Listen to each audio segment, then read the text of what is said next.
ಅಪ್ರಾಪ್ತೆ ಮೇಲೆ ಸಿಂಗರ್ನಿಂದ ಅತ್ಯಾಚಾರ ಆರೋಪ ಕೇಳಿಬಂದಿತ್ತು.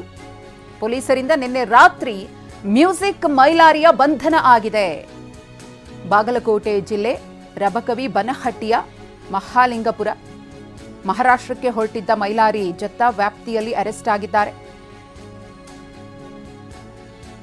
ಆರೋಪ ಕೇಳಿಬಂದಿತ್ತು. ಆರ್ಕೆಸ್ಟ್ರಾಗೆ ಬಂದಿದ್ದಂತಹ ಅಪ್ರಾಪ್ತೆಯ ಮೇಲೆ ಅತ್ಯಾಚಾರವನ್ನ ಮ್ಯೂಸಿಕ್ ಮೈಲಾರಿ ಎಸಗಿದ್ದಾರೆ ಅಂತ ಹೇಳಿ ಈ ಮೈಲಾರಿಯ ಬಂಧನ ಆಗಿದೆ. ಪೊಲೀಸರಿಂದ ನಿನ್ನೆ ರಾತ್ರಿ ಈತನ ಬಂಧನ ಆಗಿದೆ. ಬೆಳಗಾವಿ ಜಿಲ್ಲೆ ಗೋಕಾಕ ಠಾಣೆಯಲ್ಲಿ ಈ ಕುರಿತು ಪ್ರಕರಣ ದಾಖಲಾಗಿತ್ತು.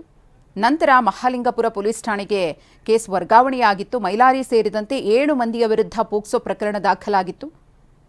ಎಫ್ಐಆರ್ ಆಗಿತ್ತು. ಡಿಸೆಂಬರ್ 15ರಂದು ಮಹಾಲಿಂಗಪುರ ಠಾಣೆಗೆ ವರ್ಗಾವಣೆಯಾಗಿದ್ದಂತಹ ಪ್ರಕರಣ. ಇದೀಗ ಪ್ರಕರಣದ ತನಿಖೆಯನ್ನು ನಡೆಸ್ತಾ ಇರುವಂತಹ ಪೊಲೀಸರು ಪ್ರಕರಣದ ಪ್ರಮುಖ ಆರೋಪಿಯಾಗಿರುವಂತಹ ಮ್ಯೂಸಿಕ್ ಮೈಲಾರಿಯನ್ನ ನಿನ್ನೆ ರಾತ್ರಿ ಬಂಧಿಸಿದ್ದಾರೆ.